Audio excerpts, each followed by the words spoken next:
Did you actually start recording this time, Will? I did start recording this time, Sterling. Fantastic. Then welcome to welcome to Challenger Approaching, a Smash cast for the world to listen to. I'm one of your co-hosts, Sterling. And I'm your other co-host, William. On this episode, we're going to be talking about, we're going to be having kind of a debate, Absolutely kind of a freeform argument, right? About whether or not Rool or Dixie Kong should be included in Super Smash Bros. Ultimate, Super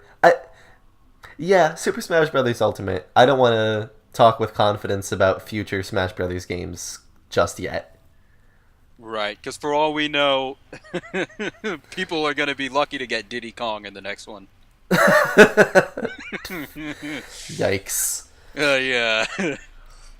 But before we get there, we're going to be talking about our newcomers that we'd like to see. Just, a couple suggestions to talk about. Why don't you start us off with your character suggestion? Yes, this character has no chance in hell. That's fine. Just kind of a joke, that phrase, and you'll figure out why. Okay. Because my character is Father Balder from the Bayonetta franchise. All For right. those of you who don't know, I guess I'll have to go over a little bit of a background because people aren't too familiar with him. He would be the main antagonist of the first Bayonetta game. Yeah. And in the second Bayonetta game, he is a major antagonist, seemingly the main antagonist, but then turned into an ally. The deuteragonist, actually, by the end of the game. And so, he's got a significant role in the games. I would say that his role is actually bigger than anyone else except for Bayonetta. So that's legit. I think he's deservedness. If we had to have a second Bayonetta rep, which I know most people don't want, but I do, right. Balder would make sense as the choice. You're right about that. Correct me if I'm wrong, because it's been a while. And, okay. I guess we should definitely say there's a spoiler warning for Bayonetta and Bayonetta 2 now. Yes. Balder is Bayonetta's father, right? He is her pops, yes. All right. So when you say he's Father Balder, not only is it because he's a priest-like figure, but he's also Bayonetta's daddy. Absolutely. It's genius, yes. Now this guy, I'll give you a little bit of background. Bayonetta is an Umbra witch. She isn't necessarily working for Hell, but she's kind of indirectly allied with that sort of group, whereas Father Balder is allied with the Heaven in the Bayonetta universe, Paradiso. He's not quite an angel, but he works for the angels, and he has his final form that's quite angelic, complete with the fancy wings. So basically, like having another angel in Smash. I would definitely describe both Bayonetta and Balder as being characters who the heavens and also hell work through. They are vessels for conduits. Yes, precisely. They have their own motivations though, and both have even been manipulated by heaven and hell. So they got their own thing going on, their own little anti-hero status. So with Balder, moveset wise, I think he has a ton of potential.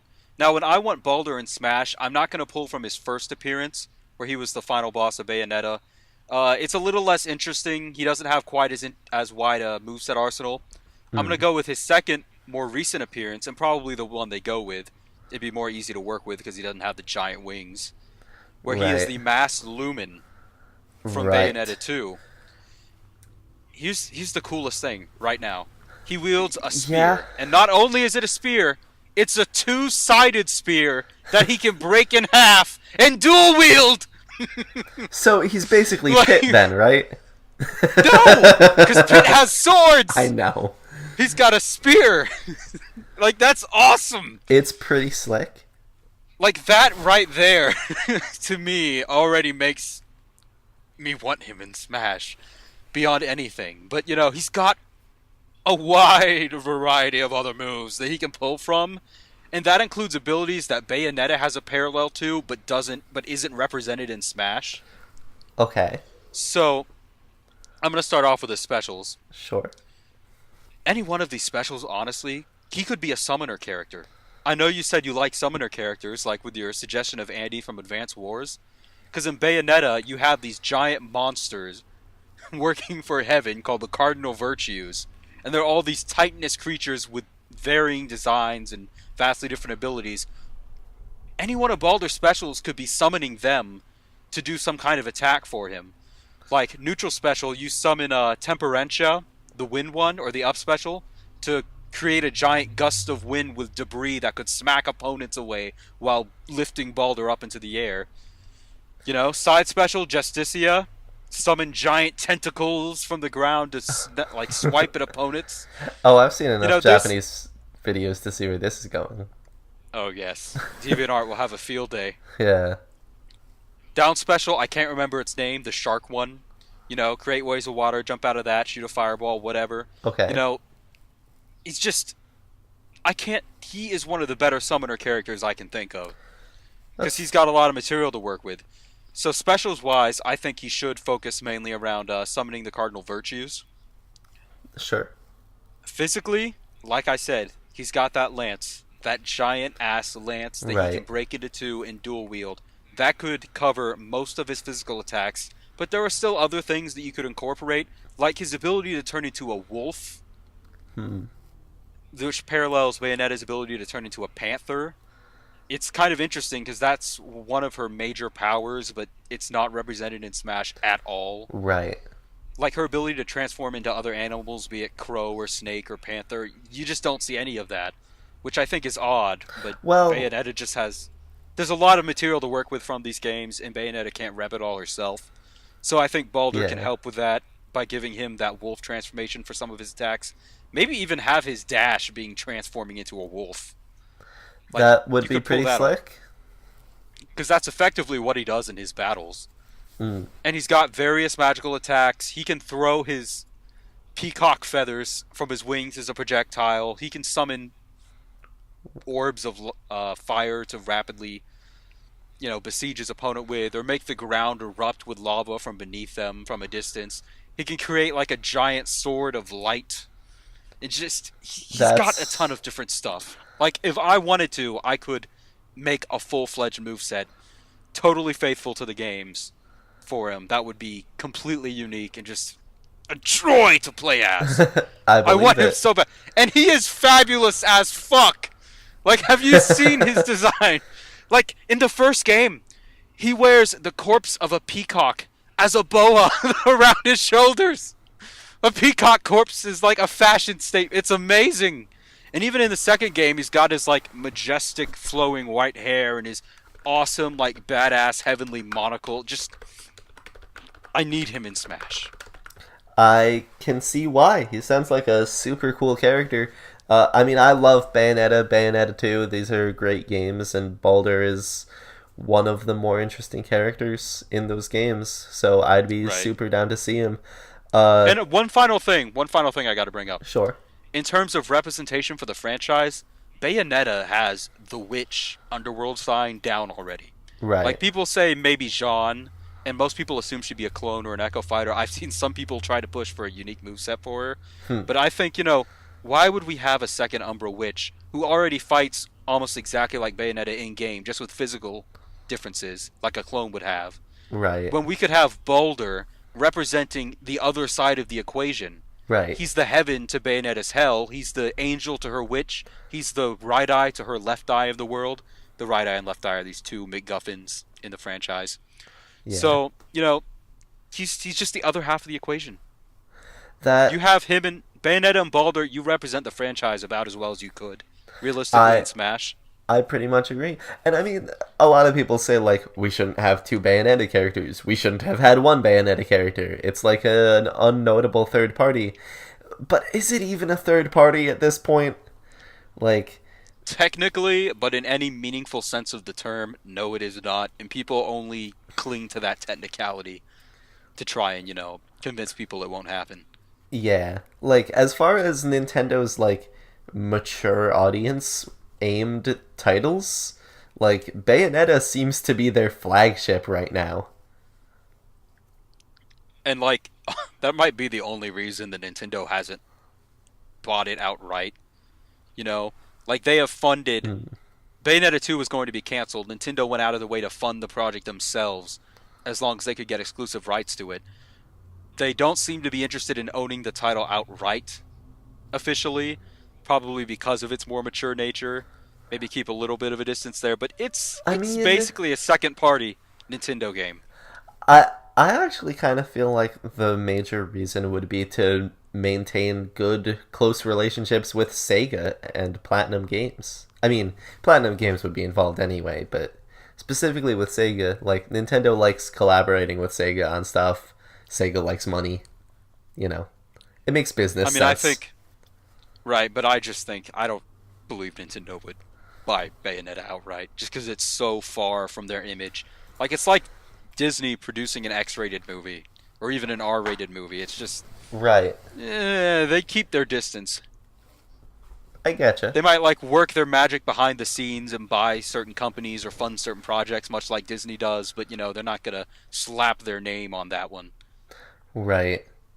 So, I mean, should we start like writing each other's character suggestions like out of 10? We should. Maybe we can develop a more sophisticated system later. But for As now, go yeah, ahead and rate me. I would say I would give Balder like an 7 or 8 out of 10, I think. Okay. Um I can accept an 8. 7 is a little light, but whatever. yeah, I mean like I definitely think Bayonetta like needs a little more growth to get a second character. Like, but it's gonna get that growth. I think it will get that growth, and I want it to get that growth because I like it. Right.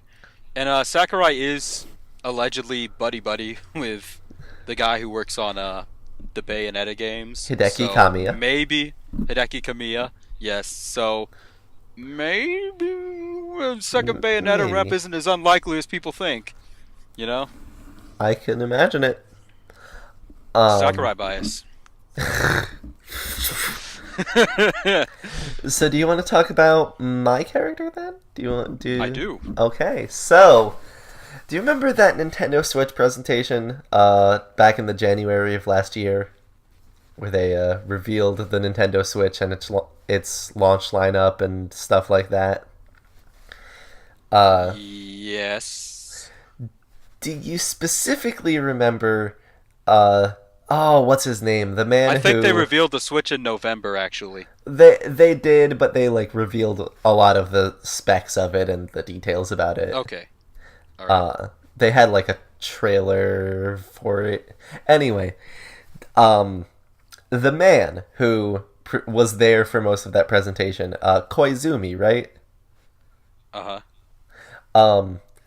Did you were you the also like fascinated by his like wizardry, his ability to be like so charismatic and charming with his sleight of hand and that little handkerchief that he puts over the thing and pulls it back and Right. ta-da, And you his know. conjurations, yes. Did that interest you quite as His much as it did illusions and me? conjurations. Yeah, yeah, I loved him. Like, I thought this guy should be the new face of Nintendo. He should be handling the directs. He should be the new Iwata running the directs, but that hasn't quite happened so far, unfortunately. I kind of agree. So, I kind of feel like that's something that I have started to associate a little with Nintendo. This sort of sleight of hand and like surprises. Uh, and so I think it's high time that we have a magician in Smash. Not a wizard, we have mages, but a magician. Someone who uses sleight of hand, card tricks, and like a handkerchief, cup and ball, stuff like that. Okay. And out of the possible characters for this, which there aren't really many, I think the one that interests me most would be Mr. Magician. Now tell me, Will, are you familiar with Mr. Magician? Hold on, I gotta look something up real quick. Well, that's not quite the idea, but No, I am not. so before Nintendo created video games, uh, for a time they were a toy company, and before then they were mostly a playing card company. They made Hanafuda cards specifically. Um, but right in that sweet spot, they did toys, games, and among these, one of their earlier toys was a magic set. Comes with a set of playing cards, a rope or like a ring and stick trick, some other like very simple magic tricks uh, that seemed like it was meant to be part of a series. And there's a lot that we actually don't know. It may have been there may have been a second Mystery Magician set that we just don't know about. Um, Okay.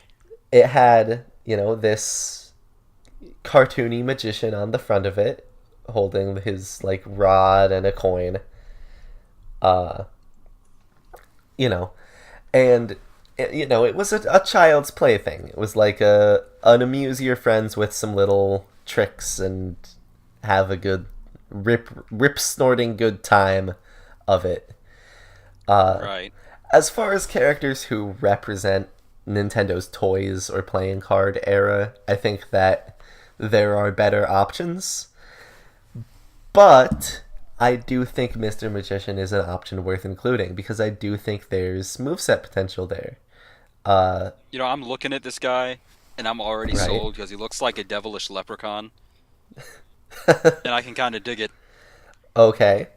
So, I mean, besides just the toys that he's specifically associated with, I feel like this would be a pretty good opportunity to represent Nintendo's other toys. He's got a top hat. Magicians are known for pulling things from hats. Why not have him pull the Ultra Hand from a hat for his grab, or pull, Okay. some other Nintendo toys or something. And then he's also got playing cards, which, like, a character who he's basically Gambit a little bit. And you could easily represent Hanafuda cards there. You absolutely could. Yeah, I'm liking it. It'll never happen, but I want him now. It will never ever happen. But I'm also very very into the idea. This is one of the characters I've been thinking about recently. Wow. I figured it was high time I did another retro character since my list of retro characters I want is very very long. Expensive, yes. Yeah. Um yeah. So that's Mr. Magician. I don't have like specific special moves for him.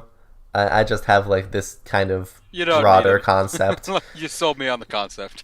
Yeah. Well, I'm glad to have sold you. I'm actually a little surprised that, usually when I'm like, here's a retro character, sometimes you're kind of like, no, that's stupid. So, Well, King Watinga is stupid. Like, I gotta be honest. no, he's But not. this- He's this the is- best. Uh, Anyway. this is a decent idea. Like, this does the repping. Like, Duck Hunt is kind of has a similar thing going on of trying to represent a bunch of retro games instead of just his one Right. thing. But he doesn't. It's still kind of out of place. It doesn't mesh as well thematically. But this magician guy, it's not even an ass pull that it doesn't even feel like an ass pull to have him reference all these old Nintendo toys. I like it. Okay. I think that could work well. So, Yeah. if you were going to rate it as a suggestion out of 10, I'm gonna give it an 8. Maybe no, I'm gonna give it an 8.5. Just Hey, an 8.5. alright. It could have been higher, but like if you gave me a specific moveset gimmick, right. that would work. I would have bumped it up, but as it is, just the concept, 8.5. All right. So, well, do you want to talk about what happened there and why this cut is so awkward? Well,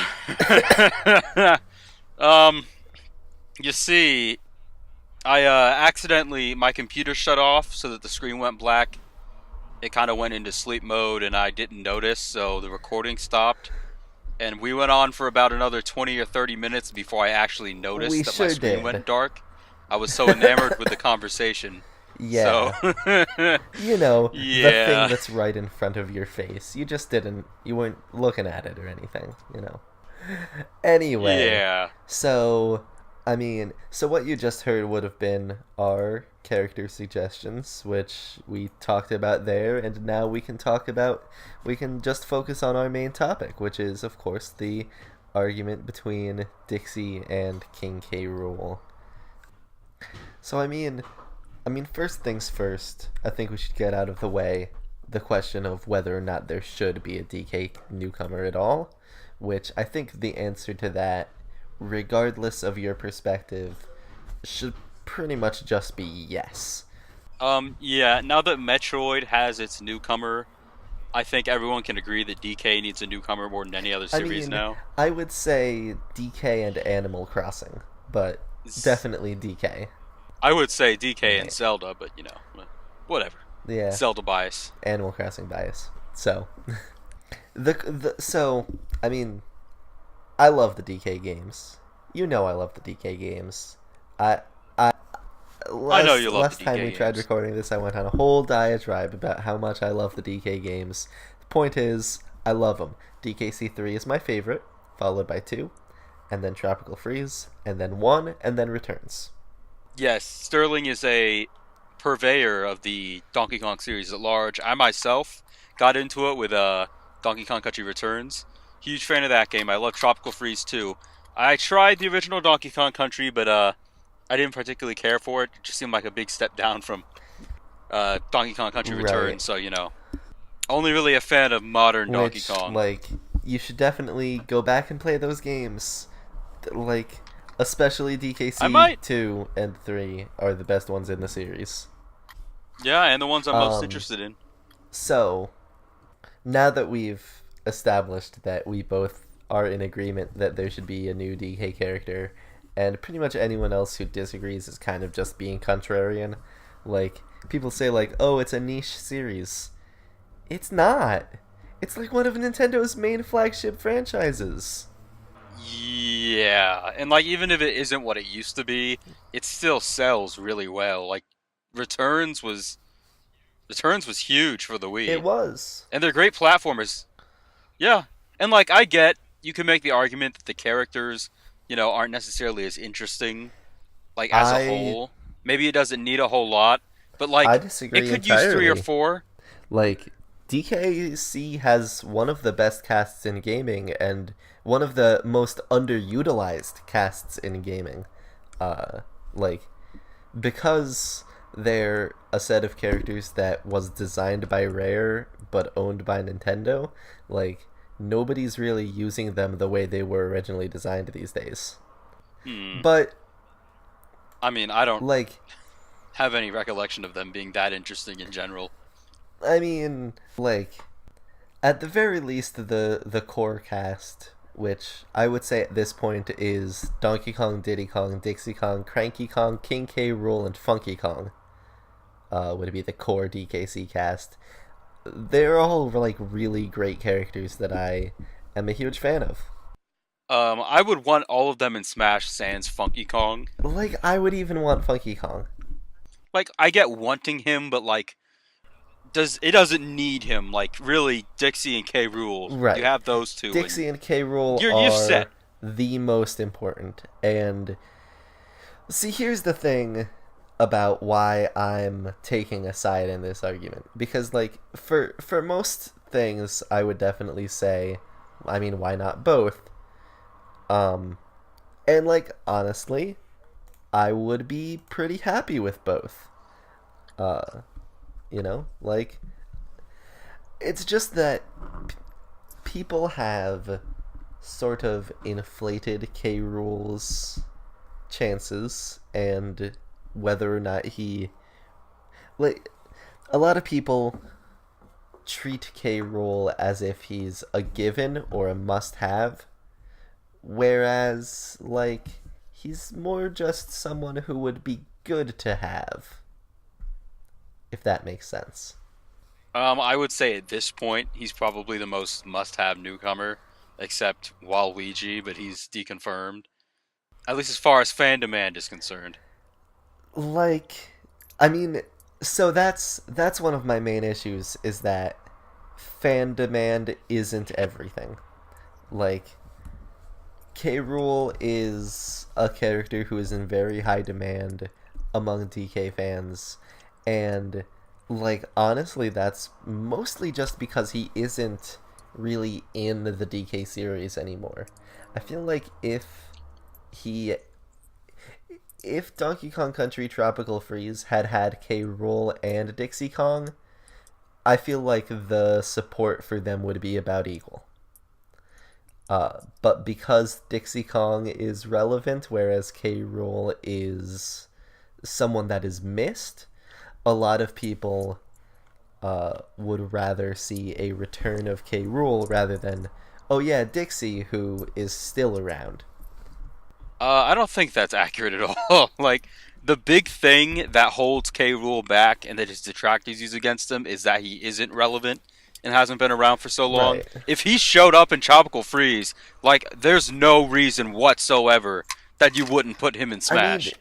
Like, yes, but I think at that point, like, there's a certain amount of likelihood that a character can have for Smash where, like, people treat them as so likely that they become boring to them. Like Captain Toad is that for a lot of people. Like I would love to see Captain Toad, but like also Captain Toad is the straightforward obvious choice for a Mario newcomer rather than that we're probably not even getting at this point. yeah. And I've seen a lot of people who are like, ugh, Captain Toad is boring. I don't want to see Captain Toad.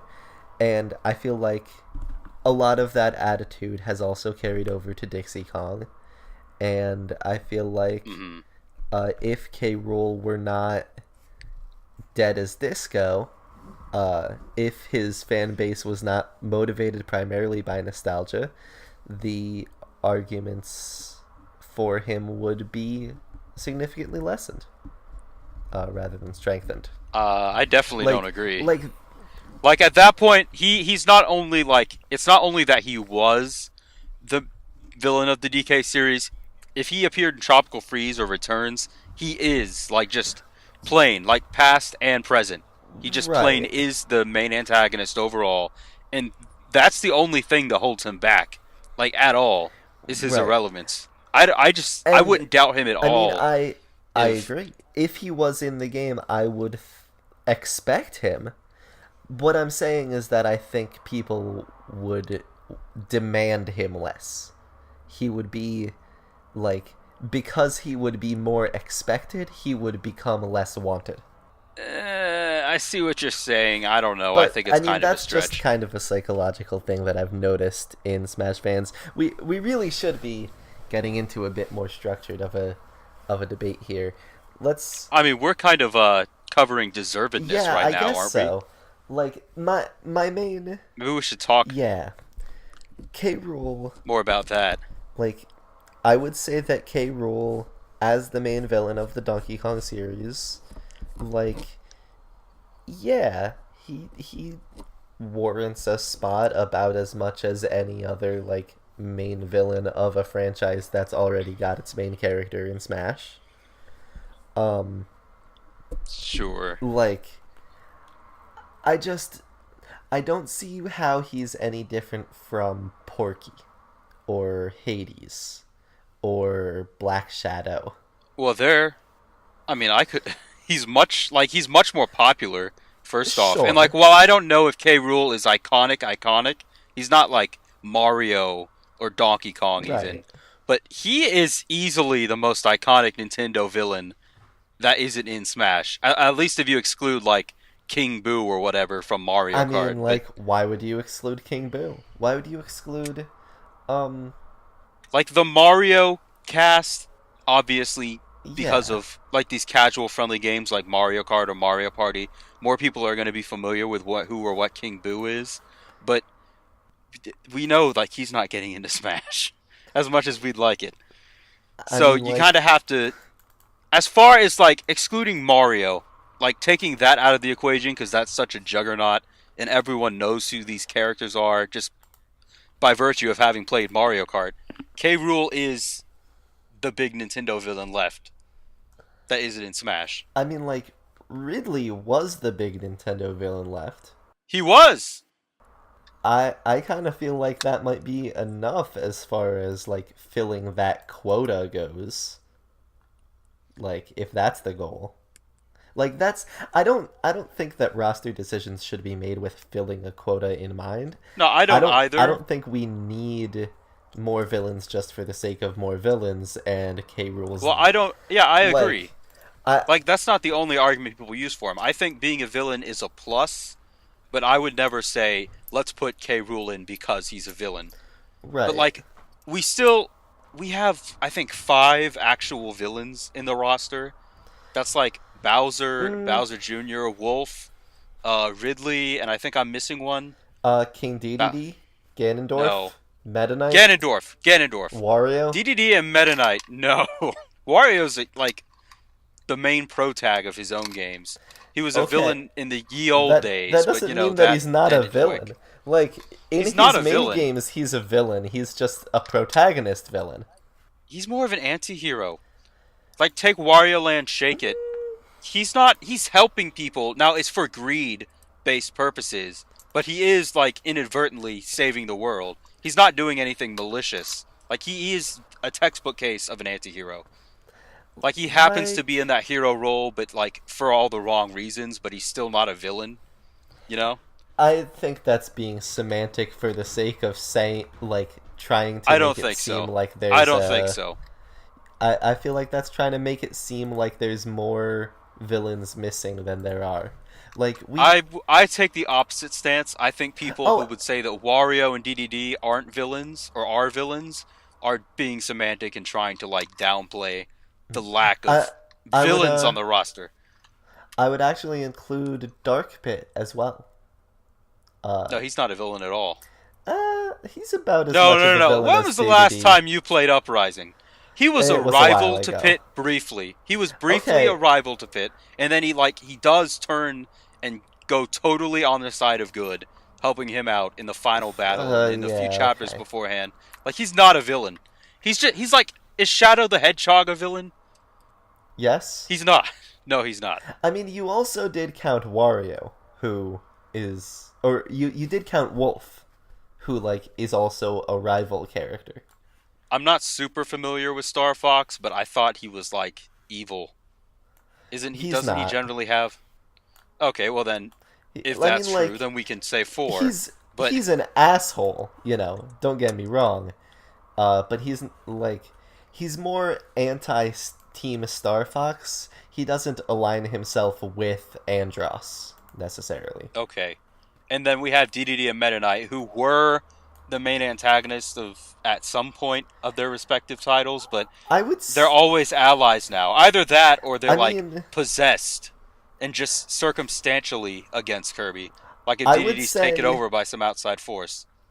I would say if a character is like a boss battle in every game they appear in, that counts as them being a villain. Even if they're like not wholly evil, they're still a bad guy, an obstacle to the Neither of heroes. them are a boss in every game they appear in. Well, most Like games. Return to Dreamland, they're not a boss. They're like the yellow and blue toad of that game.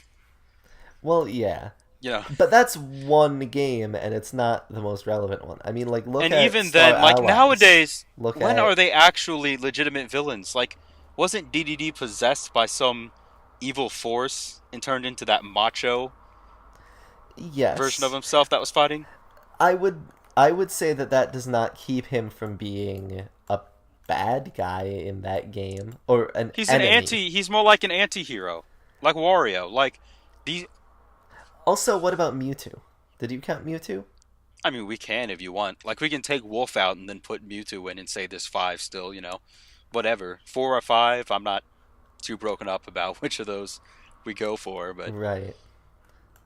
sure, whatever. We can count Mewtwo, say there's 5, but that's still people want more bad guys, like real villains, evil.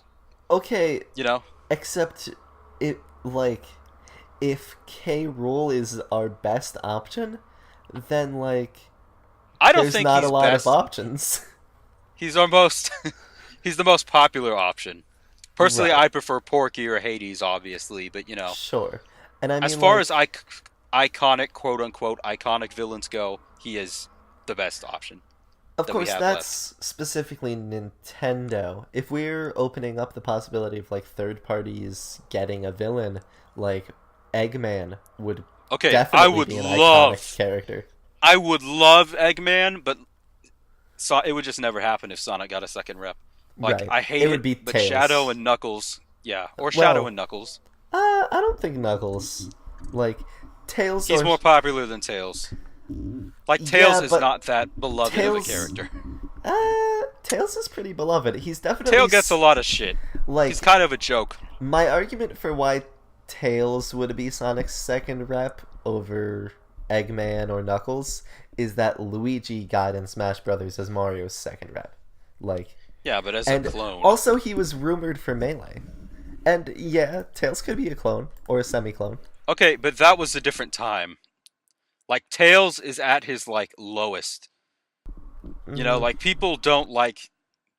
There I are other mean, Sonic characters that people just plain like more.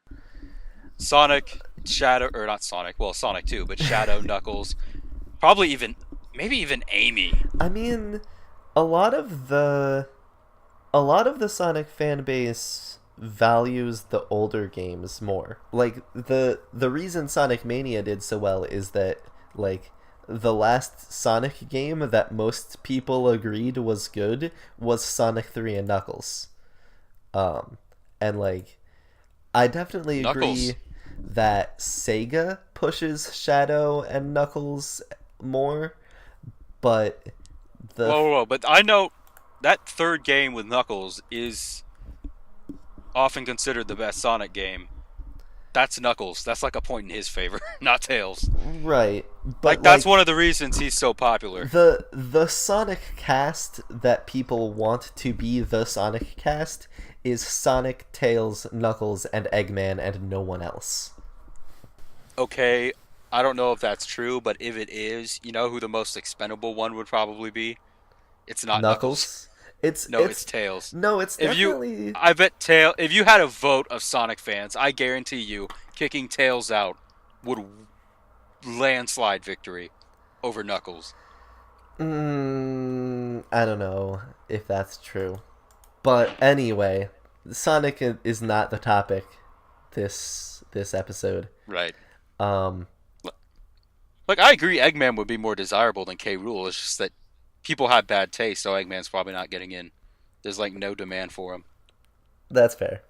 Um yeah, I'm looking at the roster right now. I see 6 characters that you call villains and then 4 more that I would also call villains. That's Who's the 10. sixth? Who's the sixth? Bowser, Ganondorf, Mewtwo, Wolf, Bowser Jr., Ridley. I said that we're disincluding Wolf. We're I excluding mean, Wolf. You corrected me. Said he's not so much, he's a still bad guy as a definitely an rival. antagonist to Fox. He's Fox's Akuma in Smash. Uh, Calling, like, I would say calling Meta Knight, Wolf, and King Dedede something other than antagonists in the context of Smash's roster is disingenuous. I understand that Meta Knight and Dedede are not villains in their own games, but next to Kirby, they are rivals and uh uh like I mean, they're opponents. just friendly rivals. Like really, like Okay. I mean, it's like, just Bowser plays Mario Kart with Mario, he's in the not. spin-offs, yes, but we know like mainline Bowser, he's evil. He wants to take over the world. He's done nefarious things. Like he is a bona fide villain. I mean, he's He's become not. more and more Nobody's gonna affable say. as the series goes on. Like, in Mario RPGs, he's basically a good guy most of Okay, the again, time. but spin-offs. Okay, again, but spin-offs. Mainline Mario, he's still despicable. He's still evil. He always has these nefarious, malicious schemes. Like he's a villain. Right. He's like unequivocally, he's evil. Like there's no debating that. Okay. I He's don't. not Wolf or DDD or Meta Knight. Right. Like, DDD is the classic Kirby villain. I don't think discounting. Anyway, we shouldn't. So, K. Rool. Like, Uh, like, I get that just being a villain, just that status doesn't necessarily impress you. But earlier I said I was going to throw shade on Dixie, and here's right. where it comes. Because when you Okay. think about it, Dixie is the sidekick's sidekick. Like, bear with me here. Donkey Kong Mm, Country. What does Donkey Kong Country consist of? The two playable characters. two playable characters in Donkey Kong Country, I believe, are Donkey Kong and Diddy Kong. Yes, and in the second game, they give the sidekick his own starring role, and they give the sidekick their own sidekick. And that sidekick is Dixie Kong. And then in the third game, they give the sidekick a starring role. So now it's Dixie Kong has her own game, and then the Mm, sidekick is Kitty Kong. So like like, her role, that's. like I understand she putting her in Smash is justifiable, but it's like this tertiary character, the sidekick, just status wise, does it really come out on top over the villain of the original trilogy? Like I I. don't know if it does. So, allow me to counter that argument. Um, like, you're right. Like, Diddy Kong's original design was based on Donkey Kong Jr., and Mm, he evolved out of that design. And Dixie Kong is definitely a character who was designed to work well with him. mm. But that does not, I think, make her lesser than, say, Yoshi. You know? Like, yeah, I mean, she's not Mario, and she's not quite Luigi either, but she's still, like, an integral ally. She's still, like, a main I get heroine that. in the series. I get And that, but here's my problem. and she's a playable character, which means that she's Okay. like got the moves. She appears throughout whole games. When K. Rool Yes. does appear, it's once at the end, which like is not quite as prominent as Dixie, Okay. even if Dixie is like, a step removed from Donkey Kong Okay. himself. Here's the problem with that. Yoshi Yoshi did get in over Bowser, so in that sense I can understand like maybe Dixie would get in over K. Rool, but Yoshi has his own series of games. Like that's why he was in Smash 64. If that weren't the case and Yoshi were always just like confined to the mainline Mario games instead of his own franchise, Bowser totally would have gotten in Smash 64 over Yoshi. Like we know Bowser was originally planned for that game. So it's I like mean, Dixie Kong has that Yoshi role, but without her own franchise. So yeah, I think K. well, Rool I mean, would still get in over her in this you scenario. say you say without her own franchise, um, you know, Yoshi's at the time when Yoshi was included in Smash 64, he had Super Mario World 2 Yoshi's Island and And Yoshi's Yoshi's story. Story, which admittedly does Right. make it a series. But Dixie Kong has also had a starring role. She's also clearly a popular and respected enough character to headline a game. Dixie Kong's Double Trouble, the Sure. best game in the series. Like I would believe it, but wouldn't it also be like the most undervalued? Like doesn't that one get the least credit of the original trilogy? It Like does. generally the least popular. Okay. So Like, like yeah. you can make the argument it's the best game, but like fan wise, people don't acknowledge it as much, so that could, hurt Yeah, her. I I'll concede that point. The Plus Kitty Kong, like ugh. you know? I you Like he's know, the bottom rung, he's the sidekick. Like Kitty I would draw the Kong, line at Dixie Kong. Can't like, stand Kitty. I mean, Kitty Kong was intentionally designed to be kind of nasty so that they didn't have to keep going down the line. The reason Dixie Kong got that starring role, and actually the reason Diddy Kong got that starring role, is because they were popular breakout characters. Like, Mm. people who played the original Donkey Kong Country loved playing as Diddy Kong more than they liked playing as Donkey Kong, which is why the decision was made to have Dixie instead. And that same thing happened a second time because Dixie Kong. Here's the thing I love about Dixie Kong: she's always the best player, like the best character to play as. In Donkey Kong Country 2, in Donkey Kong Country 3, and in Donkey Kong Country Tropical Freeze, all three of her major playable appearances, she's always the optimal choice. That's true.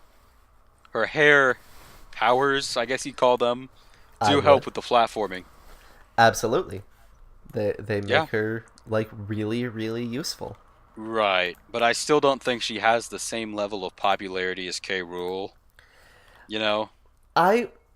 And she's still a step below Mm, DK and Diddy, even if she is the better character to play as, so it's like, I don't, I like, wouldn't, I would say that right now, in the Smash fan base in particular, K. Rool definitely exceeds Dixie. But you have to keep in mind that the Smash fan base is not the only audience I of mean, Smash even the DK Brothers. fan base wants K. Rool back. I mean, Like, more than anything. the DK fan base wanted Dixie back too, and we got that. Sure, but is that still really comparable to the amount of demand there is for K. Rool to make his return instead of having these I forgettable mean, one-off villains? so if I'm not mistaken, until Donkey Kong Country Tropical Freeze, Dixie Kong and K. Rool both had the same major obstacle to their inclusion. If I'm not mistaken, both of their prior last appearances were in the same title, uh, which would have been Mario Super Sluggers on the Wii. I'm not actually sure if Dixie was in that game. That was K. Rool's last appearance, which was like a decade ago, and not even one of the good Mario sports games. Oh, whoa, whoa, whoa, whoa, whoa, whoa, whoa, whoa. That is a good one. Oh, is it? Like, I Honestly, mean, I yeah, haven't it even had played it. it. I'm just trying to underplay the Like, I would say it significance. was better than the GameCube baseball game. I played both of them, and I think most people think it is. Like, it had this huge, like, glorious roster and great courses and everything. Probably the best roster of any Mario spin-off. Yeah, like it was a Okay. good game. Yeah, okay.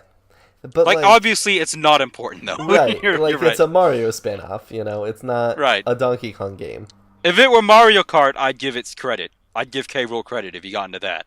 But Like it's not Mario Kart, so the thing that makes Donkey Kong characters a tricky wicket is definitely that, like, for quite some time, the Donkey Kong Country series has not been at its tip top. Like, right. after Donkey Kong 64, Rare left Nintendo, and, like, shortly thereafter, there were a bunch of these, like, crappy spin-off games. Like, I'm not dissing you if you enjoyed King of Swing or Jungle Climber or whatever, Or but Barrel or Blast. fucking Barrel Blast or like Donkey Konga or Jungle Beat, but like none of these games were Oh, you forgot the Donkey worst Kong. one. What's that? Diddy Kong Racing. Like, what the fuck was that shit? Wait, what? I mean, I'm just kidding. yeah, okay, That's the good. good one. Yeah. Yeah, that one was good. That one was also made by Rare, so Yeah. um and I think actually predates Donkey Kong 64, so I had already included it. Oh, well. All right. Fair enough. Fair enough. um but like Dixie Kong and K. Rool were both in high demand. Dixie Kong is the playable character that people wanted to be playing as, and K. Rool is the antagonist that people wanted to be fighting. You know? Like, if they Hmm. had made Donkey Kong Country Tropical Freeze star Dixie and have the main villain be K. Rool, and Donkey Kong and Diddy Kong just aren't there again, people would have been pretty happy with that, I think. I mean, that's basically what they did in Donkey Kong Country 3, and people, like, I was happy with Yeah. that. Yeah. But the reality we live in is one where Dixie Kong, like, Retro Studios looked at Dixie Kong and was like, yes, we can bring her back. They tried to kind of do their own thing. Like, they specifically only had Donkey Kong, Diddy Kong, and Cranky as the shopkeep and nobody else from the old DK games, which is a real shame. Yeah. And the characters that they brought back for Tropical Freeze were Dixie and Funky, by far the most popular of the Kong clan. Sure. And they didn't bring back K. Rool, which, like, you know, if Dixie had not been I in mean, Tropical let's Freeze, be clear.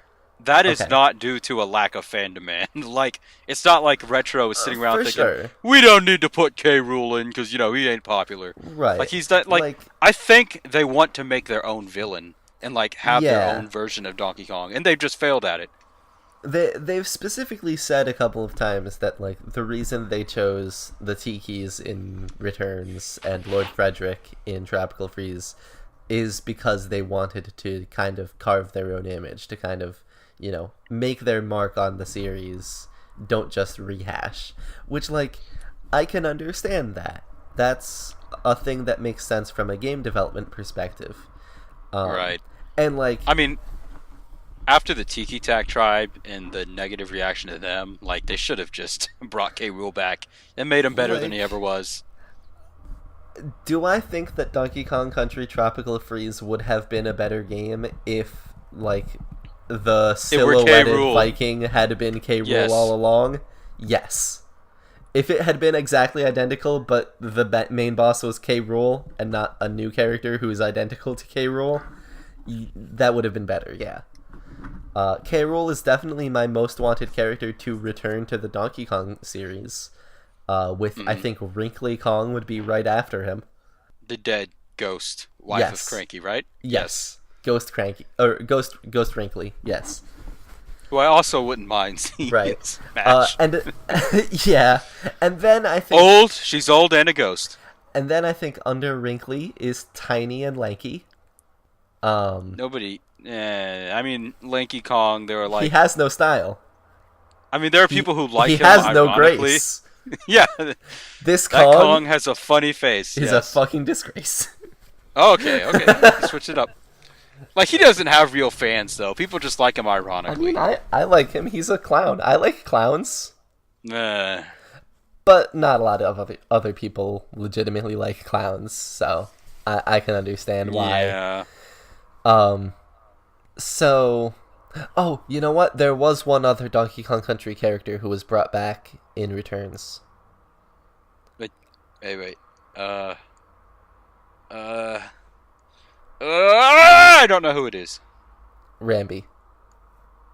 Oh, I was thinking Tropical Freeze for some reason. I mean, he Yeah, was in yeah. that too. They did bring Squawks back for Tropical Freeze too.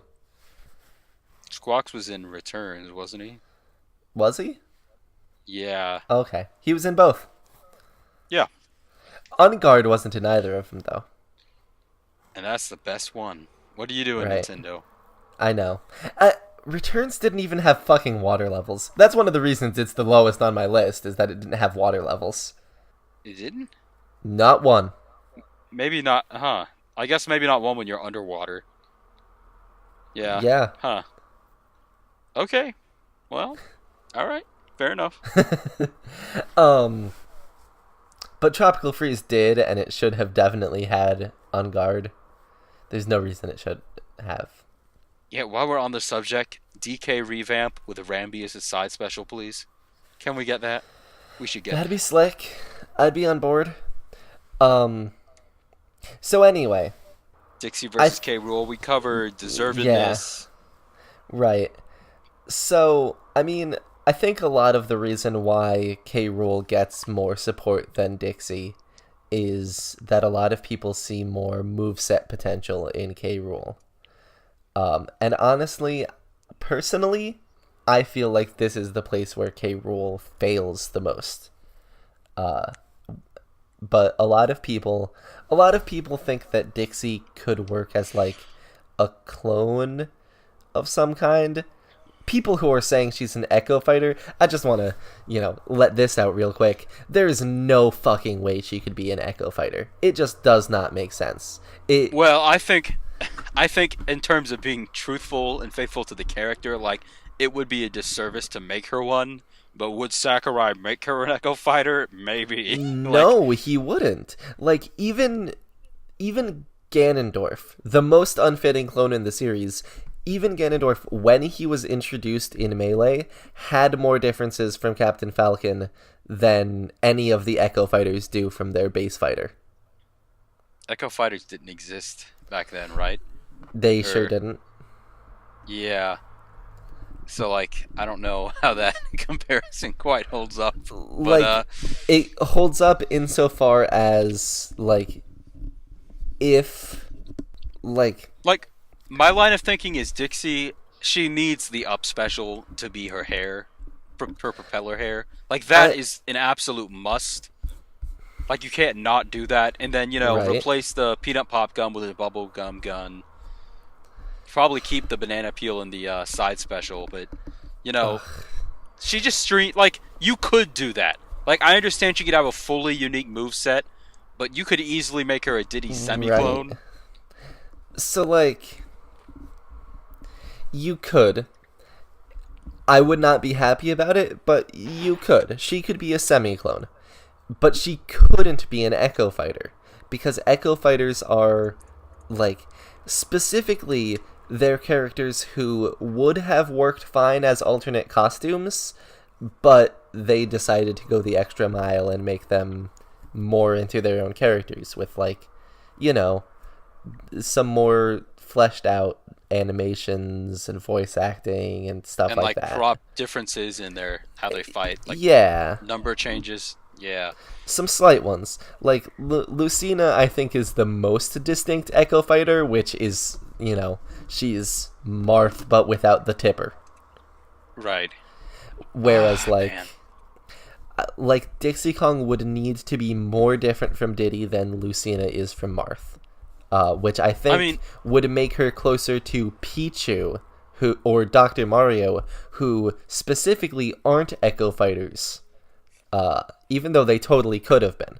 My line of thinking is just that if what happened to Ganondorf can happen to Ganondorf, Dixie can be an Echo Fighter. Like, she shouldn't be, but Sakurai could do that. He could go that route.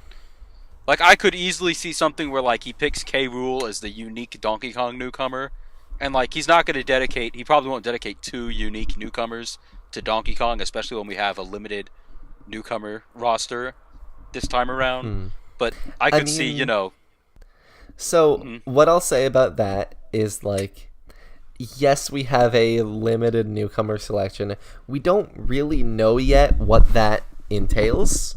Like, we still don't actually know how many newcomers we're getting. So, it's hard to say that anything is specifically ruled out by that. But, like, pretty much every Smash game has had at least one franchise get multiple newcomers. We had Mario and Luigi and Pikachu and Jigglypuff in Smash 64.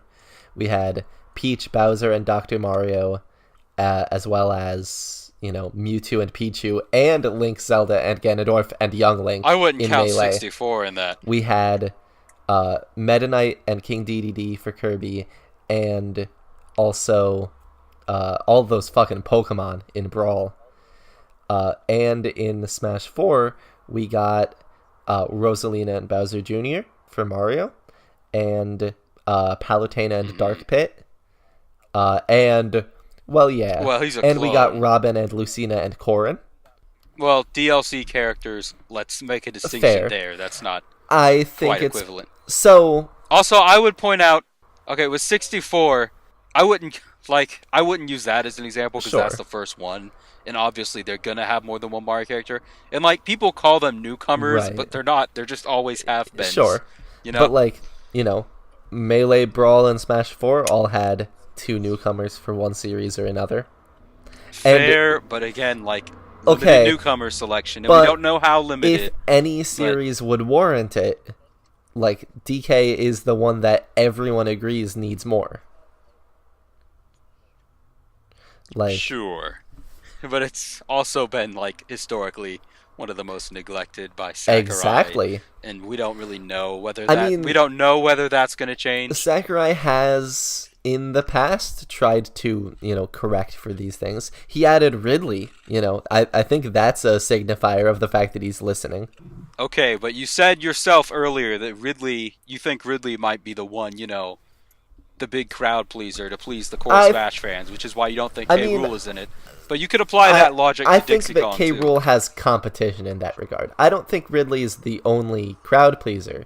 I think it's possible that he's the only villain we get. But I don't think he'd be the only, like, K. Rool has competition. I would say that if we got a second character who is kind of in the same vein as Ridley in terms of, like, being requested for a long time, I think Gino might actually fare a better chance than K. Rool. Now let me. I mean, like, that's so hard because it's a right. third party of like a character who hasn't existed. Like you could make the comparison between them. Both of them are irrelevant, but K. Rool is just so insignificant. I mean, Gino is so insignificant. Right. Like it's hard to. Like, It's hard both to of compare them the are two. insignificant. I would say that, like, there's kind of a distinction where Gino is insignificant in a way where he's like a cool retro piece of Nintendo's history, whereas K. Rool is insignificant. You mean irrelevant? Right, irrelevant in that he has been, like, left behind seemingly intentionally. I mean, you could say that K. Rool is almost a retro character too, as far as mainline appearances go. As far as I mainline mean, appearances go, yeah. you could, I guess. As much as Gino. Regarding DLC characters, I think K. Rool actually has a pretty good shot. Like, if he's not in the base game, I think he does have a pretty good shot as DLC, because I do expect the DLC to be full of more of these crowd pleaser characters, if we get any. Right. I'm not expecting DLC personally, but that's a conversation for another time. Right. I'm definitely expecting DLC. Although, like, another time. Anyway. I like to think that either Dixie or K. Rool is going to get in the base game. I'd like to think that. And then I also like to think that if we get DLC, you're right. Like, one or the other, whoever didn't get in would be DLC. But, maybe not. Dixie. So, regarding movesets, going back to movesets, like, if you're having trouble envisioning Dixie as anything other than a clone of Diddy, I think it's worth re-examining, like, what role she served in the DKC series, because she actually doesn't act anything like Diddy. Like, they have a similar body shape, I will give you that. Virtually identical, I would say, except for the tail. Except for the tail.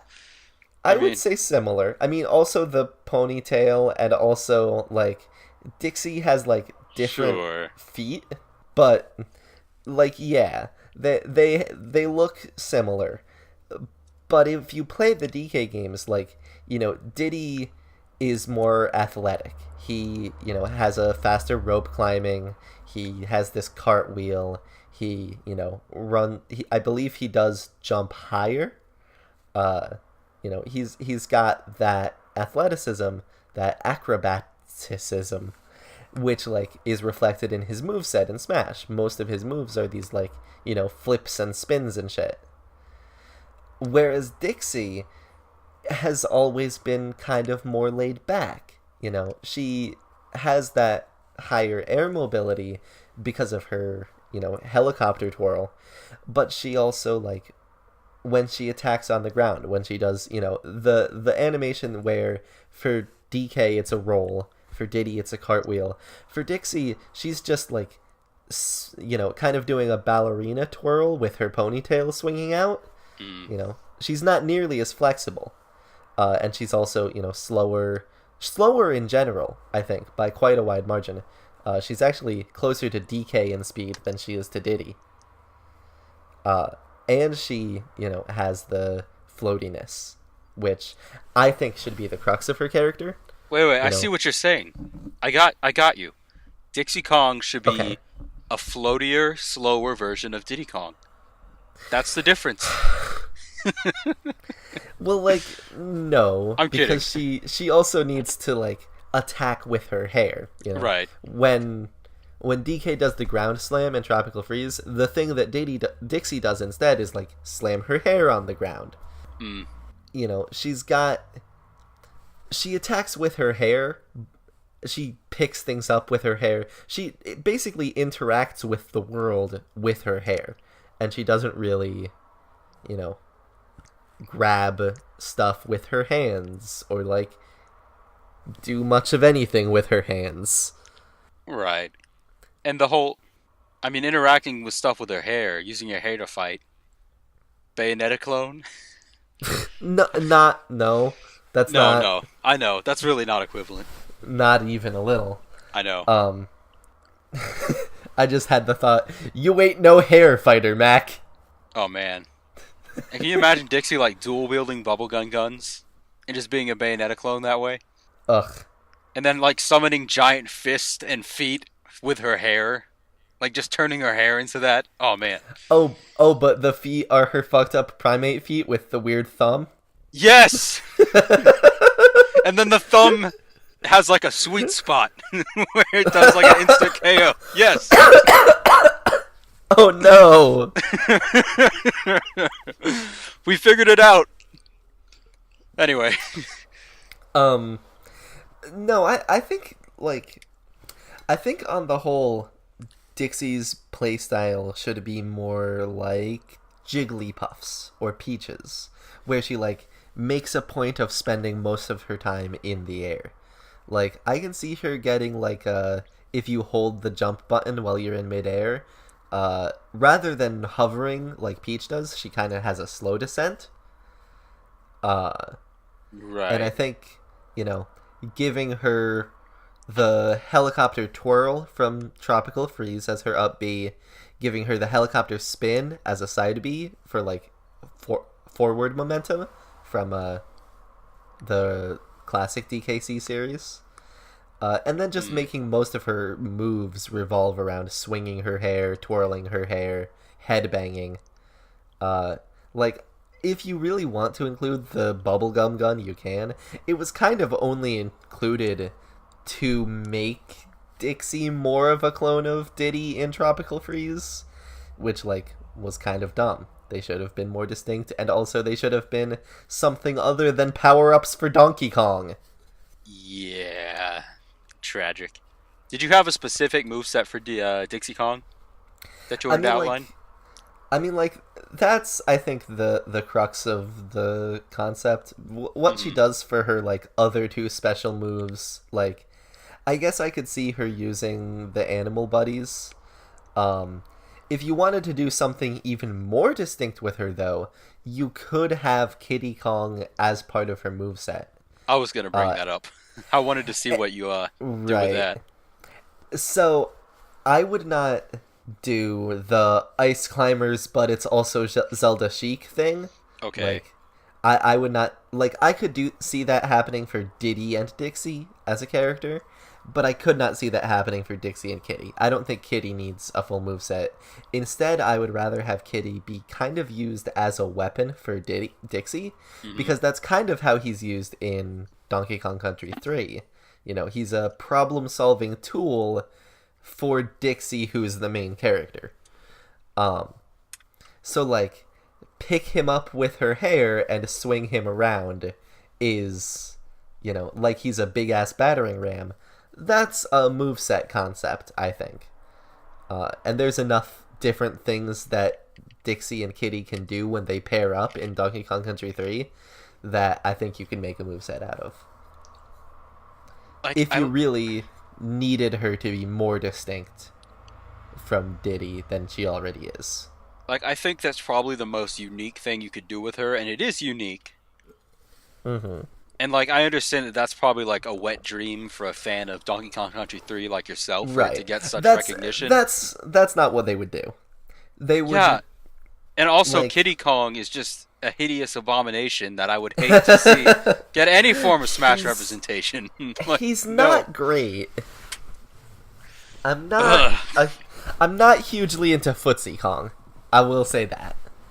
Yeah, and just like his face is just so malformed, and Yeah. he's like Quasimo. Just, I don't want to look at it. Hey, when you're putting this podcast up as a video on YouTube, make sure you zoom in real close on Kiddy Kong's face here. Yeah, I'll make a point to now. Yes, and maybe. and his feety pajamas too. Like, what is up with those? Goddamn. Anyway, His modern redesign, he can be in a Snuggie. Oh man. what if his modern redesign is just he's Donkey Kong Jr. now? Doesn't he look like Donkey Kong Jr.? I would appreciate him more if he were, because that'd be kind of a cool little reference. Like Donkey Kong Jr. is Kiddy Kong because he's the kid, but he's not. Yeah. So fuck that. Right. Well, all right. Well, you've laid out an example of what an interesting moveset for her could be. Right. Anything else you have to say moveset wise for her? I mean, like, for Dixie, like, not really. I think that's the core concept. Make her like a hair fighter with, we don't really have a lot of characters who are like air fighters. If she's both a hair fighter and an air fighter, that's satisfactory for me. The specifics of what they do beyond that, I'm not as interested in getting into the nitty gritty design work because I like to see what happens. There's definitely the material there for a full moveset. Maybe as a final smash, let her do an Animal Buddy Stampede. Just let Rambi and Squitter and whoever cameo. Just give them that representation they so dearly need. Yeah. Let them appear at all, if not, as assist trophies, which is where they should be. No, I don't agree with that. I think they should definitely be part of a moveset for someone. Maybe Rambi, but I think Squitter should definitely be an assist trophy. Maybe. Anyway. So that's Dixie's moveset potential, which I'm of the opinion is better than K. Rool's. I know exactly what your opinion is. You are one of those sullen few who would dare disgrace K. Rool by claiming that he's basically just Bowser, but for Donkey Kong, right?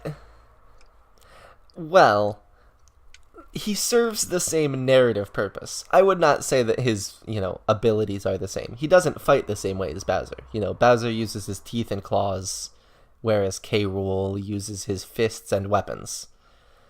That's different from what you said earlier.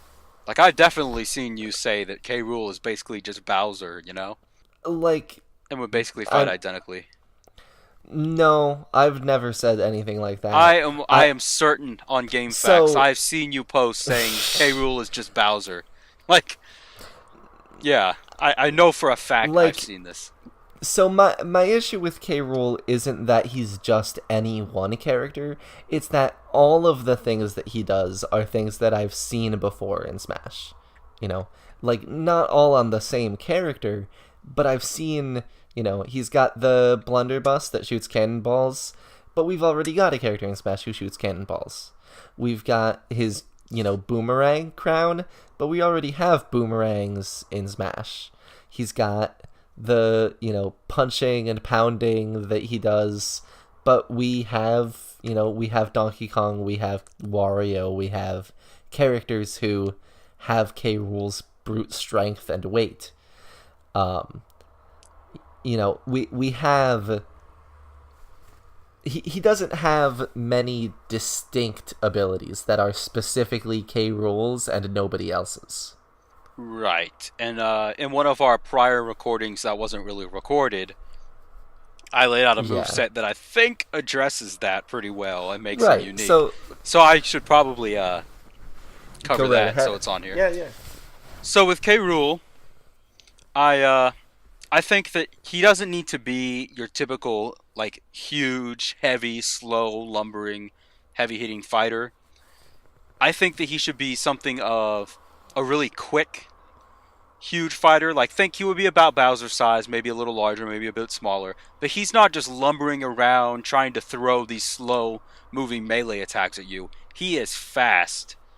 He can dart across the stage. He could even have some aerial movement. He makes impressive leaps in Donkey Kong. He's nimble despite his Mm, massive hitbox, and he doesn't rely on just brute forcing his way through things.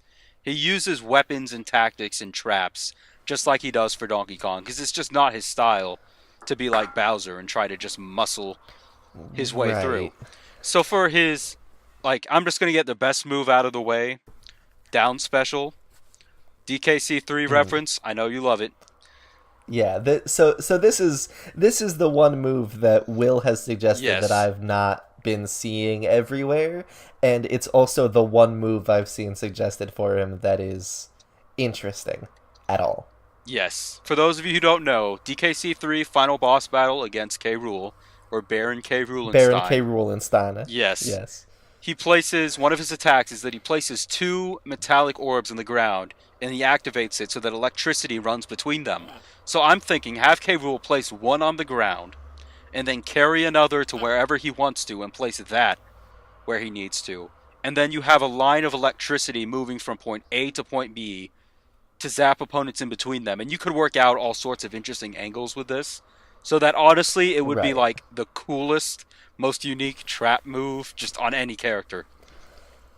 Like, and I think that's cool. I definitely think that if K. Rool had an emphasis on trap setting, that's at least a moveset theme for him that I could see being pointed. Like, I see a point for that. I do think we do already have a heavyweight trap setter on the roster, Oh my god, but this again. like, we do. We have solid Snake Snake. is heavy, but he's not quite.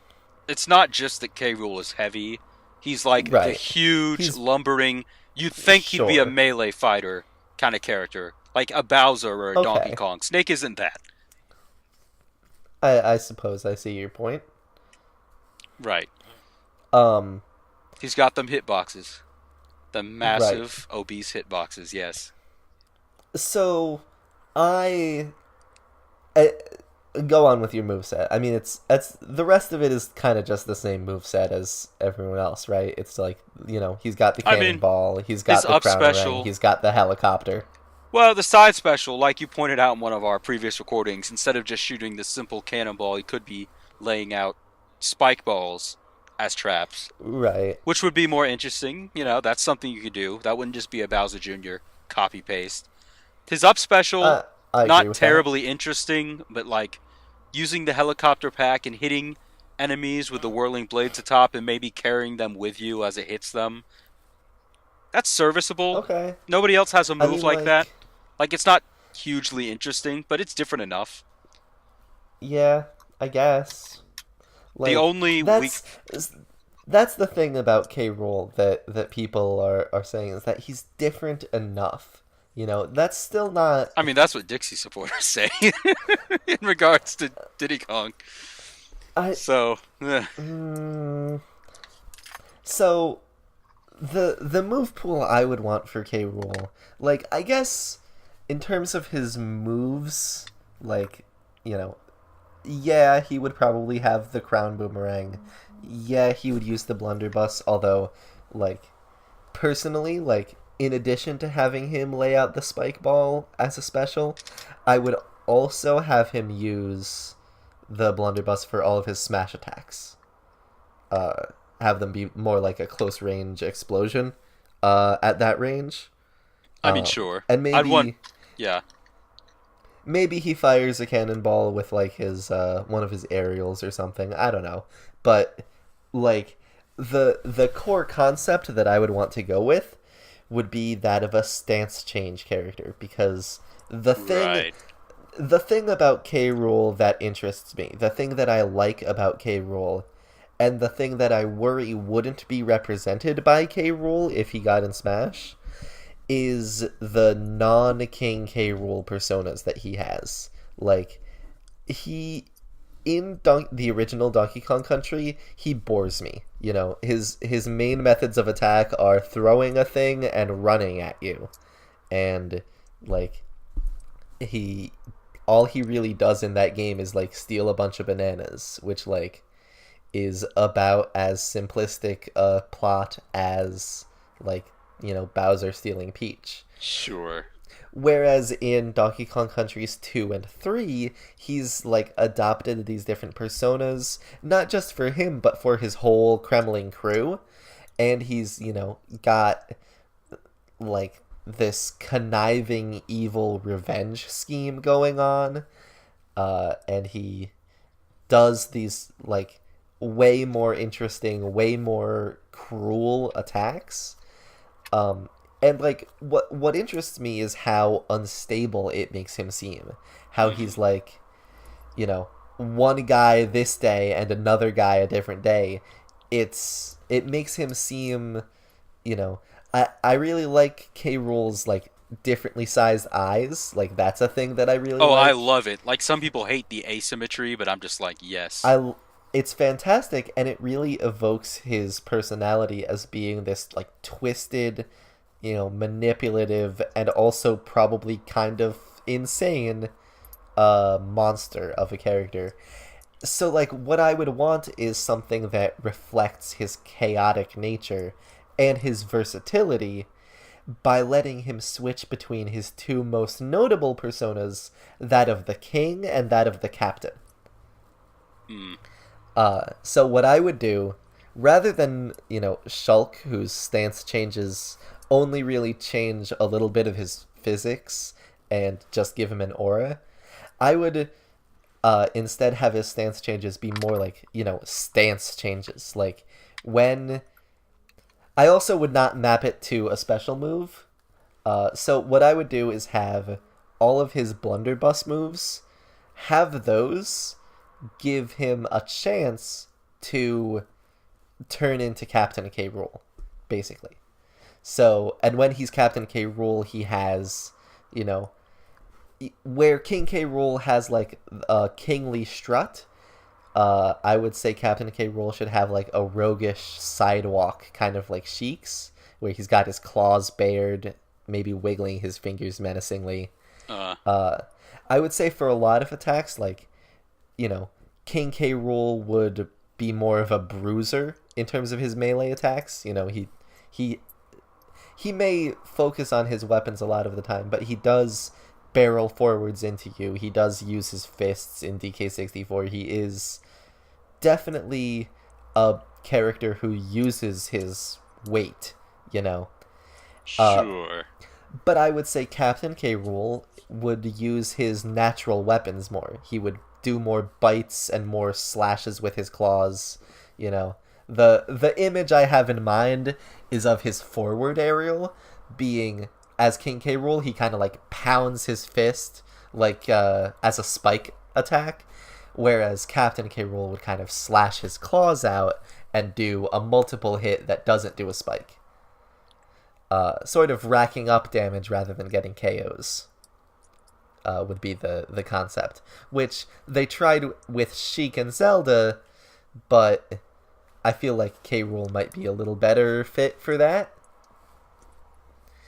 And just one more move idea that I wanted to specifically highlight was, so, King K. Rool, he's got the crown orang. He grabs the crown on top of his head, throws it, and it comes back to him. Right. And it's like a weapon. For Captain K. Rool, because what I'm envisioning is not that they'd like change his whole costume, just that he'd, stow his crown in hammer space and put his captain's hat on, and vice versa. So I'm envisioning that he, throws his captain's hat, and it floats uselessly to the ground without doing any damage, and then he looks straight at the fourth wall and does his kind of like surprised face, and then barrels forwards to go pick it up, doing like super armor damage in between. That's good. But, I mean, that is good. I mean, I like the idea of a stance chain moveset, but I think you're being a little too demanding about how it would represent Right. his character. Because, like, I think that if you give him the costume swaps when he's using these certain attacks, like, let him become Baron K. Rulenstein and adopt those, like, eccentricities and animations when he's using his helicopter pack or his down special with the orbs, I mean, I think that's that would represent it. Constantly mm, shifting between these various identities I and guess changing the way he, like, reacts to certain things, his animations.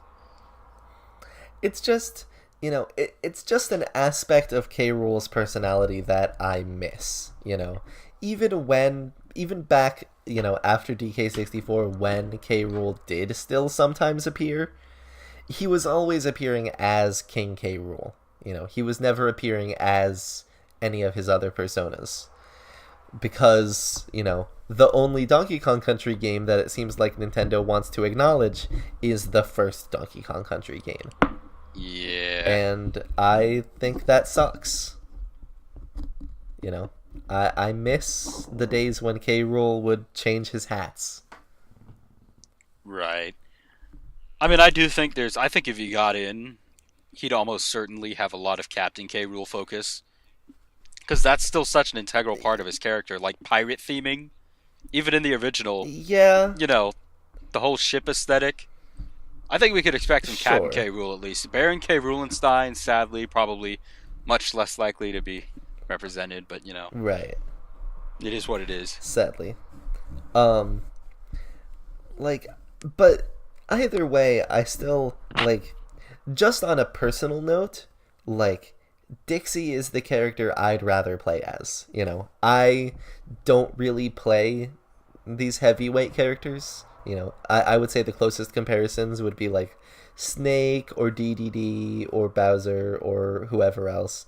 I don't really play those characters, but I do play Jigglypuff, and if Dixie Kong was like Jigglypuff, I would main her day one. Okay. She's in terms of what their movesets would be, just on a very personal note, this is not an argument, this is just me saying my opinion. I would rather play as Dixie Kong. That is completely clear. Yeah, I mean, I can understand it. Yeah, We've all got our own preferences. you know. With Um, me, it's just, I like villains. I'm not I know typically a you do. fan of heavyweight characters, but for one that actually, like, averts those heavyweight cliches by being fast, being a good aerial fighter, not relying so much on these slow, heavy hitting melee combos, but instead more projectiles and traps, and Right. still just being this huge, bulking, like, force running around the battlefield. That's something I would be Yeah, interested in. I can understand that. Yeah. That's it's a slightly different aesthetic. It's just not different enough to fascinate me, I guess, as much as everyone else seems to be fascinated. Yeah. I mean, whatever. We'll have our disagreements. Yeah. Of course, once K. Um Rool is in over Dixie. I mean, so that's a good transition to what I guess will be our Yes. final point on the topic. Likelihood predictions. Mostly we've been talking Yep. about idealism here, and I do think that's important to discuss. What we want, but like, do you honestly, realistically, think that K. Rool will get in over Dixie Kong? I think that if we get a Donkey Kong newcomer, and they aren't just an Echo Fighter or a semi clone, then K. Rool, it would be K. Rool. Yes. Why? Because he has the lion's share of the fandom, man. Like, I understand some people prefer Dixie, but like you said in one of our pre recordings, the council has made their decision. K. Rool is the one that fans want. Sakurai, he might be a crowd pleaser this time, if Ridley is any indication. I think that we could easily see Hmm. K. Rool get in over Dixie Kong. And especially because, like, I know you hate this as an example. And you would see it more as evidence of him not being in, but, like, most people don't agree with that, and I'm one of them. The me costume, like, Ugh. say what you want about it, but it's an acknowledgement of K. Rool. It's an acknowledgement of his Yeah. popularity and that he has a sizable fan base. And maybe it's not fair to say I like I Dixie Kong mean, didn't get a me costume, so that like hurts her. That might not be fair to say, but K. Rool did get a me costume. That's something. Like that's an acknowledgement he from did. Sakurai. And he probably did well. Like, no. He did do well on the ballot. Like, that's not even a probably. There's no way Right. he didn't.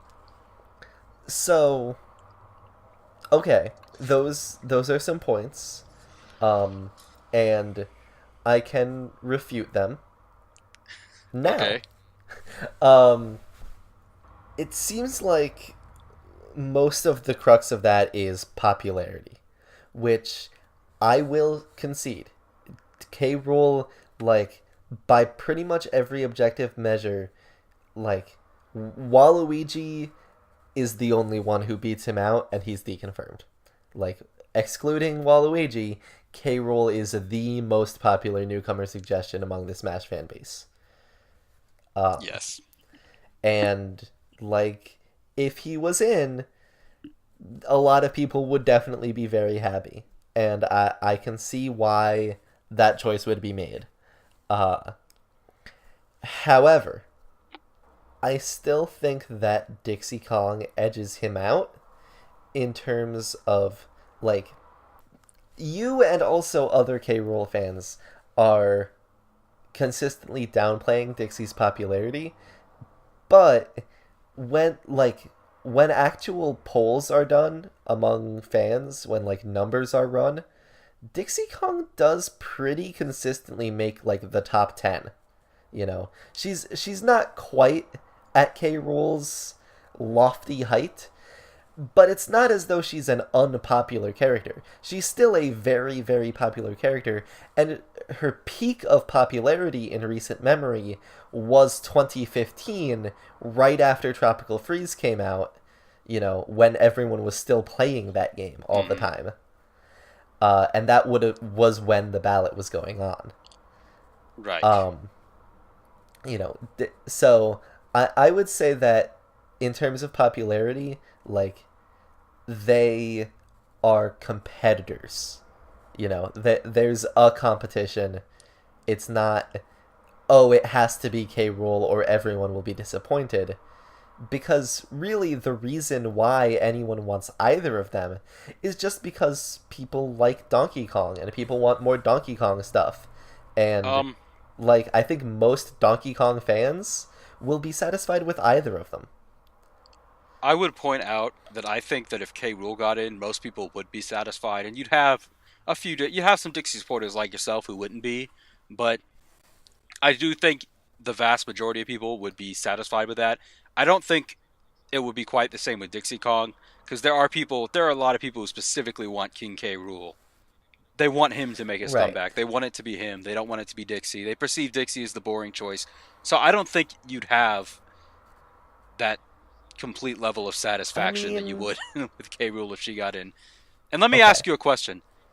Because Dixie Kong, because Tropical Freeze released around the time of Right. the Smash ballot, not long before, do you think Dixie Kong might have done better than King K. Rool on the I ballot? don't think that she would have done better than King K. Rool on the ballot, but also we don't have any ballot results. Okay. I think it's possible that in some regions she might have edged him out. Probably not here in America, uh, but like, K. Rool is the most popular in Japan right now, but he might not have been the most popular in Japan in 2015. Okay, I'm disappointed by your response. I was hoping you'd say yes, so I could be like, "Gotcha." Earlier, you said that Tropical Freeze, boosted K. Rool's popularity because he wasn't in it, Right. but nope, you were logically Yeah. Oh, consistent. sorry to Oh disappoint. well. um Yeah. So the reason why, definitely K. Rool edges her out in popularity. If Smash was a popularity contest, K. Rool would win. But Smash isn't a popularity contest, you know? Like, Right. and I think especially the exclusion of Waluigi shows that just because a character is popular doesn't mean Sakurai will put them in if they don't achieve other purposes. If they don't. I mean, Sakurai said it himself. Just because you try hard doesn't mean you'll make it into the Absolutely, fight, he did right? say that thing. And I think Dixie Kong, like, the main thing that Dixie Kong has in her favor over K. Rool is relevance. And, like, in case you aren't aware, every... Well, no, I shouldn't say every. Both Brawl and Smash 4 had pretty much the entirety of their cast being characters representing, like, specific notable titles that released in between the prior Smash games development and the beginning of that Smash games development. So, like, Olimar and Wario and Day and Meta Knight and Diddy Kong and Lucas and Pokemon Trainer and Lucario. Pretty much every newcomer in Brawl was a character from a major game between 2001 and 2005. And pretty much every character in Smash 4, you got Wii Fit Trainer and Villager and Greninja and Little Mac and Rosalina and so on and so forth.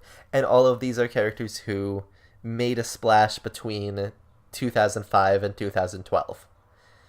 Which means that our Smash roster for this title, like, seems like it's going to be, or, well, if the pattern is followed, would be, mostly consisting of characters who made a significant impact in games that released between 2012 and 2015. Or, I guess, 2016, maybe. Kind of gray area there. The project proposal, we now know, was finalized in late 2015, which actually means that this game has kind of had the longest development of any Smash game. Since by the time it releases, it will have been in development for 3 whole years. Was Brawl not in development longer than that? Brawl was in development for about 2.5 years. Like, mid 2015, or mid 2005 rather, until, like, very early 2008. Okay.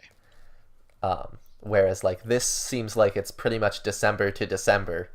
I don't know. This is kind of this is less of an objective argument and more just like a personal intuition thing. But it seems to me like Sakurai can make incredibly unique movesets, and sometimes he's good at seeing potential in characters that your average fan wouldn't. I agree. And giving them a unique moveset. But other times, I feel like with franchises that he tends to neglect, like, he's obviously not as big of a fan of them. I'm not sure he's played the games to any significant degree when it comes to things like DK and Zelda. And you see him overlooking characters that are fan favorites and could have incredibly unique movesets, as fans know. But, they get passed up on that in Smash. And even if they do make it in some form, like an assist trophy, take Midna or Girahim as my 2 examples. Right. You kind of see what Sakurai thinks of them, Midna just teleports around and throws people with her hair. Right. And Girahim, like, I like it because at least he's one of the most complicated assist trophies in terms of all he can do, but he's still just running around the stage, slashing people with a sword and throwing his daggers at them. And it's like, that's such a surface level, like, uncreative concept for them. Right. Like, they both could have been so much more, and it seems like to Sakurai that's all they are. And it just makes me think, if he's not familiar with this property, then he's not going to see that kind of potential that you or I might see in them, necessarily. So that, I think that hurts Dixie Kong on some level, because, you might think, well, she's not just Diddy Kong, and I don't think she's just Diddy Kong. But if you look at a surface level, like he seems to have with Midna or Girahim, she might just look like Diddy Kong. So I think that might hurt her a little. I would say that Dixie is, like, I agree. I mean, I don't necessarily think that Sakurai hasn't played Donkey Kong Country. Like, to say that he's biased against it just because there wasn't a character for it in Smash 4, like, you know, when Smash 4 was being made, the most recent Donkey Kong Country game was Returns, and prior to that, the series had been essentially dead. And, like, Returns, again, only had DK, Diddy, Cranky, and Rambi. You know, it's not like there were any good, like, character suggestions from that set. Although, actually, Cranky Kong is my most wanted DK newcomer. But that only happened after Tropical Freeze made him playable. So, like, I mean, yes, like, I could see Sakurai doing a surface level reading of Dixie and, you know, being like, oh, well, that's basically just Diddy, so she's redundant and we don't need her. I think he could... Or as an echo or clone. I think he could do the same to K. Rool. You know, I think he could do a surface level reading of K. Rool and be like, oh, well, that's just Bowser, so we don't need him. I mean, I think he's more inclined. He would be more likely to do that with Dixie because the comparison is more obvious between, you know, her, like, sitting right next to Diddy Kong. I mean, here's my, like, linchpin for why I'm so sure that Dixie is going to get in over K. Rool, is that, like, there's never been any evidence to suggest that K. Rool was even considered for any Smash game. The closest thing we have to that is the Mii costume, which, like, first of all, was released before the ballot was even done, so, like, it really couldn't have been based on that. Sure, but still an acknowledgement of his popularity, and after the ballot had been performed. But, like I mean... It's just, you know, more. He was in a set of other fairly popular characters. I would say he's, like, the Mii costume boosts his chances about as much as the Mii costume boosts Lloyd Irving's chances, or Heihachi's chances, you know? I mean, those are third parties. That's a little bit of a false equivalency. Black Knight. Still kind of, like, Black Knight wouldn't make it into Smash.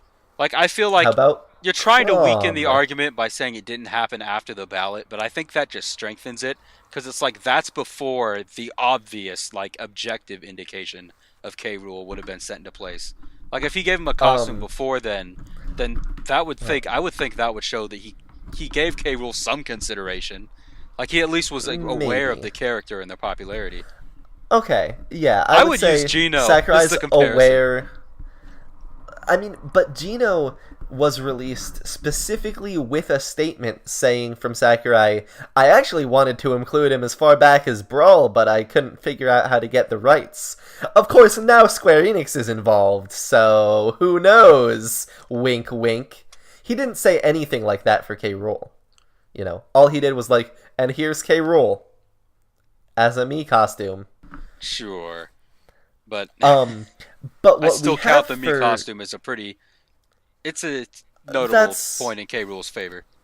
Okay, it's one of the best points in K. Rool's favor, but you know what K. Rool doesn't have is literal explicit confirmation that he was at one point considered, not just considered, partially developed for a Smash Brothers title. Data was found in Super Smash Bros. Brawl for a whole Forbidden 7, consisting of, let's see, Mewtwo, Roy, Dr. Mario.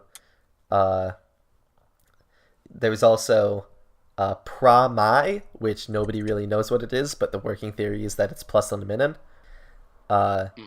There's also Toon Zelda and Toon Sheik. And Dixie Kong. Like, those are the 7 characters that, if there had been more development time, would have been in Brawl. And, like, you know, Dixie Kong being among them is, I think, a pretty notable place for her to be. Wasn't Dixie originally planned to be with Diddy? So, to my knowledge, the Forbidden 7 have actually never been directly acknowledged by Sakurai. He's never said, like, oh yeah, these are the 7 characters and how I wanted them implemented. So all we have to go off of is the files in the data that very explicitly suggest that she was planned. It's worth noting that Nana and Popo are counted as separate characters in the code. So if she would have been sort of an ice climber to Diddy Kong, or sort of like an ice climber and also a Zelda Sheik, like I alluded to earlier, like, you know, an ally who also has differences and can be transformed between, like, we don't know whether or not that's the case or not. That's what a lot of people like to suggest, and, like, it makes sense for the era, but it's not necessarily the case. I mean, another possibility is that she was just going to be a Diddy clone. That's another possibility. Like Toon Zelda and Toon Sheik. I mean, sure. That is a possibility. You're right about that. But the point there is that, you know, Dixie Kong, at the last moment when she was relevant, you know, and a Smash game was being developed, she was not just seriously considered, she was nearly included. And now Dixie Kong's relevant again, and a Smash game is being made again. I see no reason why Sakurai wouldn't go back to her. You know, he didn't go back to her for Smash 4 because she was not present in the series at the time. But now she is, and, like, you know, Sakurai, I think, would definitely reuse that concept, or, you know, adapt it to something new with a character he already wanted in Smash, rather than choosing a whole character that he hadn't seemed to want in Smash before. That's a fair point. If I were a snarkier K. Rool supporter, I would probably try and make the argument that she got considered and then got rejected. And, like, none of the other rejected newcomers there ever made it into Smash. But, like, I'm not going to make that argument.